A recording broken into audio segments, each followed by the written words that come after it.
नमस्कार, मैं वंशिका टेनवी एकेडमी की तरफ से आप सभी का स्वागत करती हूँ। तो आइए आज हम बात करते हैं आउटसोर्सिंग के बारे में। आउटसोर्सिंग क्या है, आउटसोर्सिंग के लाभ क्या हैं, आउटसोर्सिंग के नुकसान क्या हैं और कंपनी को आउटसोर्स कब करना चाहिए। तो चलिए सबसे पहले हम बात करते हैं कि आउटसोर्सिंग है क्या।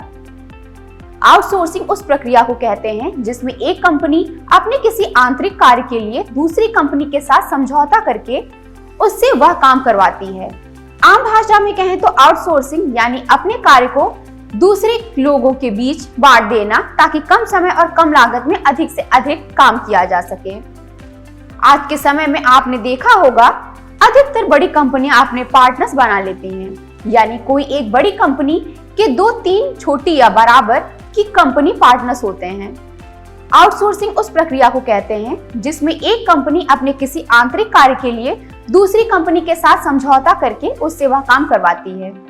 आम भाषा में कहें तो आउटसोर्सिंग यानी अपने कार्य को दूसरे लोगों के बीच बांट देना ताकि कम समय और कम लागत में अधिक से अधिक काम किया जा सके। आज के समय में आपने देखा होगा अधिकतर बड़ी कंपनियां अपने पार्टनर्स बना लेती हैं, यानी कोई एक बड़ी कंपनी के 2-3 छोटी या बराबर की कंपनी पार्टनर्स होते हैं। असल में ये भी आउटसोर्सिंग का ही एक रूप है।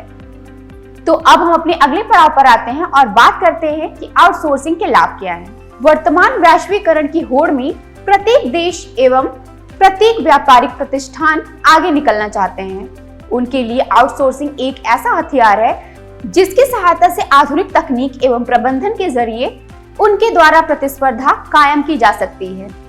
लेकिन यह तभी संभव है जब कंपनी के खर्चों में कटौती हो, और यह सब हो सकता है कर्मचारियों की छंटनी की कीमत पर। पश्चिमी देशों में श्रम महंगा होने के कारण वहां से लाखों रोजगार भारत जैसे जनसंख्या की बहुलता वाले एशियाई देशों में स्थानांतरित हो रहे हैं, क्योंकि यही श्रम अपेक्षाकृत सस्ता है। यही आउटसोर्सिंग है। आउटसोर्सिंग का तात्पर्य किसी बाहरी स्रोत के ठेके पर वस्तुएं या सेवाएं प्राप्त करने की एक आधुनिक तकनीकी प्रणाली है। कई कारण है कि कोई व्यवसाय किसी विशेष कार्य, नौकरी या प्रक्रिया को आउटसोर्स करने का विकल्प क्यों चुन सकता है। मुख्य व्यवसायिक गतिविधियों पर बेहतर फोकस। आउटसोर्सिंग आपके व्यवसाय को उसकी ताकत पर ध्यान केंद्रित करने के लिए मुक्त कर सकती है, जिससे आपके कर्मचारी अपने मुख्य कार्यों और भविष्य की रणनीति पर ध्यान केंद्रित कर सकते हैं। बढ़ी हुई दक्षता। एक आउटसोर्सिंग कंपनी चुनना जो उस प्रक्रिया या सेवा में विशेषज्ञता रखती है जिसे आप चाहते हैं कि वे आपके लिए करें। आपको अधिक उत्पाद कुशल सेवा प्राप्त करने में मदद मिल सकती है, जो अक्सर अधिक गुणवत्ता वाली होती है। नियंत्रित लागत। आउटसोर्सिंग द्वारा प्राप्त लागत बचत आपको अपने व्यवसाय के अन्य क्षेत्रों में निवेश के लिए पूंजी जारी करने में मदद कर सकती है। बढ़ी हुई पहुंच। आउटसोर्सिंग आपको क्षमताओं और सुविधाओं तक पहुंच प्रदान कर सकती है, अन्यथा पहुंच योग्य या सस्ता नहीं है। अधिक प्रतिस्पर्धी लाभ। आउटसोर्सिंग आपकी पूरी आपूर्ति श्रृंखला के साथ साथ ज्ञान और कौशल का लाभ उठाने में आपकी मदद कर सकती है। आउटसोर्सिंग आपके व्यवसाय को अधिक लचीला और चुस्त बनाने में मदद कर सकती है। लागत बचत और सेवा स्तर में सुधार प्रदान करते हुए बदलती बाजार स्थितियों और चुनौतियों के अनुकूल होने में सक्षम है। अब हम यहाँ बात करेंगे कि आउटसोर्सिंग के नुकसान क्या हैं।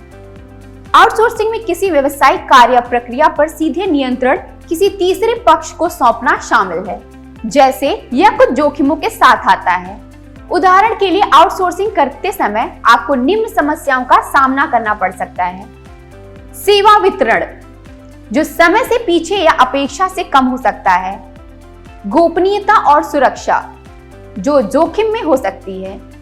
लचीलेपन की कमी, परिवर्तन को समायोजित करने के लिए अनुबंध बहुत कठोर साबित हो सकता है। प्रबंधन की कठिनाइयां, आउटसोर्सिंग कंपनी में बदलाव से घर्षण हो सकता है।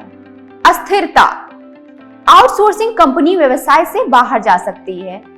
अब हम अपने आखिरी पड़ाव पर आते हैं और बात करते हैं कि कंपनी को आउटसोर्स कब करना चाहिए। यदि आपने आउटसोर्सिंग पर विचार किया है तो आपका पहला प्रश्न हो सकता है, क्या अब आउटसोर्स करने का सही समय है? हो सकता है कि आप कुछ समय के लिए एक टीम विकसित कर रहे हो, कार्यक्रम बना रहे हो, लेकिन आप पैमाना नहीं बना पाए हैं। या शायद आपके बैक ऑफिस व्यवस्थापक कार्य अंततः आपके आंतरिक संसाधनों पर भारी पड़ रहे हैं।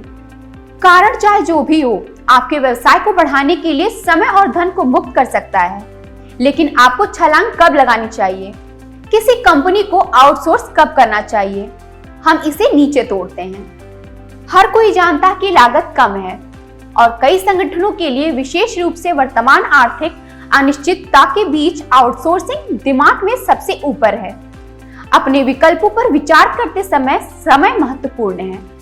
वास्तव में यह आप पर निर्भर करता है कि क्या अब सही समय है।